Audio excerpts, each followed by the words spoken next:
At noon, we got Rice. Last noon game, by the way, we got Rice, who's 1-2. Traveling to Army, who's 2-0. Army favored by 6.5 points on CBS Sports Network. E.J. Warner has gone 59-95, thrown for 466 yards, 3 touchdowns, 4 interceptions. Dean Connors has had 32 carries for 197 yards and 5 touchdowns. And Matt Sykes has had 10 catches for 127 yards and a touchdown. Bryson Daly has gone 4 of 10 for 79 yards and 1 touchdown. Noah Short has had 19 carries for 243 yards and a touchdown, and Casey Reynolds has had 2 catches for 66 yards and a touchdown. Rice and Army are 4-4 all time against each other. Last 3 games have gone to Army, though, from 2016 to 2019. And they're 2-2 in one-possession football games. Army's a surprise undefeated team at this point in the year. I understand they've had a bye. Technically, they haven't played 3 games, and they played a really easy game against Lehigh to start out. And Florida Atlantic's not as solid as I thought they might have been after they played Michigan State really tight, but I don't know, man. It's week 4, and I'm talking about Army. It's not normal. It's a little weird.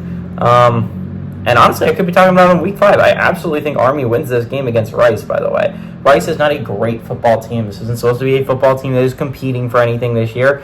They were solid last year, but that was mainly because they had a really good quarterback. They did. But JT Daniels is no longer playing football, and Rice is in a little bit of a bad situation. They're not in a good spot anymore. He was so much of their offense. He was so much of the reason why Rice was decent. And again, there's a reason why JT Daniels was the starting quarterback over Stetson Bennett at Georgia before he got hurt. JT Daniels can play football.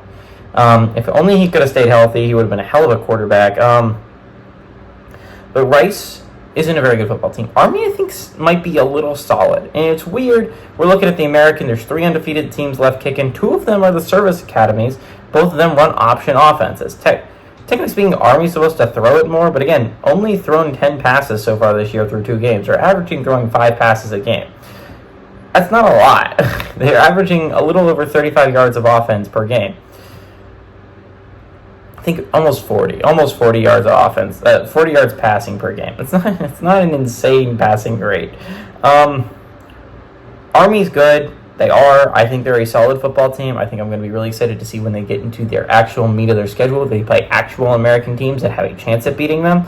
Rice is not one of those football teams. I expect Rice to be one of the worst teams in the American this year. And I like Army to win and cover at home.